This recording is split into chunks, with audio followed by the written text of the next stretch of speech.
শুভ সকাল বন্ধুরা। আজ আমি আপনাদের রান্না করে দেখাবো গেঁড়ি বা গুগলির তেল ঝোল। চলুন আমি কিভাবে রান্না করি আপনাদেরকে সেটা দেখাই। প্রথমেই আমি কড়ায় তেল নিয়ে নিলাম, সামান্য তেল নিলাম। এবারে ওই কড়াইতে আমি গেঁড়িগুলো ঢেলে নেব।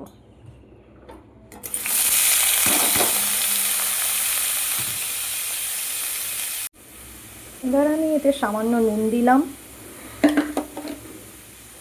সামান্য হলুদ দিলাম, হালকা ভেজে নেব, বেশি ভাজবো না বন্ধুরা, তাহলে গেঁড়িটা শক্ত হয়ে যাবে। সামান্য হালকা ভেজে নেব।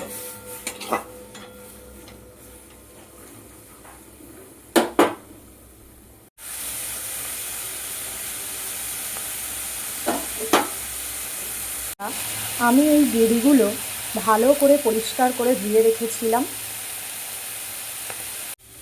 আমার হালকা ভাজা হয়ে গেছে, এবার আমি এটা তুলে রাখছি।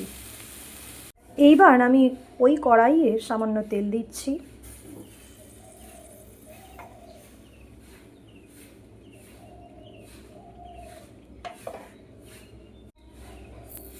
তেল গরম হয়ে গেলে কালো জিরে ফোড়ন দিলাম, আর দিলাম দুটো চিড়ে রাখা কাঁচা লঙ্কা। দেখুন ফোড়নটা ভাজা হয়ে গেছে, একটা ভালো সুন্দর গন্ধ ছাড়ছে। আমি এবার কিছু টমেটো দিয়ে দিলাম।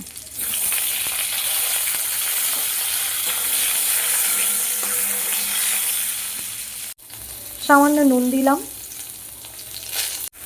এটা ভাজা হয়ে গেছে, আমি এবার সামান্য জিরে গুঁড়ো দিচ্ছি। এটা আপনারা দিতেও পারেন এবং নাও দিতে পারেন। ভালো করে মিশিয়ে নিচ্ছি।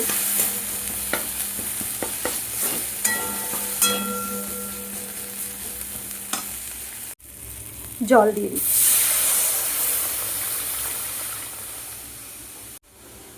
হলুদ গুঁড়ো দিলাম, লবণ দিলাম, সামান্য কাশ্মীরি লঙ্কা দিলাম। এটা আপনারা দিতেও পারেন, নাও দিতে পারেন। এবার আমি এই ভেজে রাখা গেঁড়িগুলো এতে ঢেলে দিচ্ছি।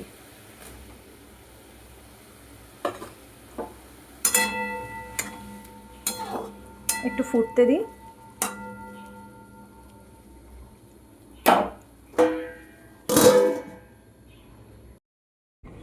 কমপ্লিট রান্না বন্ধুরা। আমার ভিডিও যদি আপনাদের ভালো লাগে আপনারা সাবস্ক্রাইব করবেন, লাইক করবেন এবং অনেক শেয়ার করবেন আর আমার পাশে থাকবেন। ধন্যবাদ।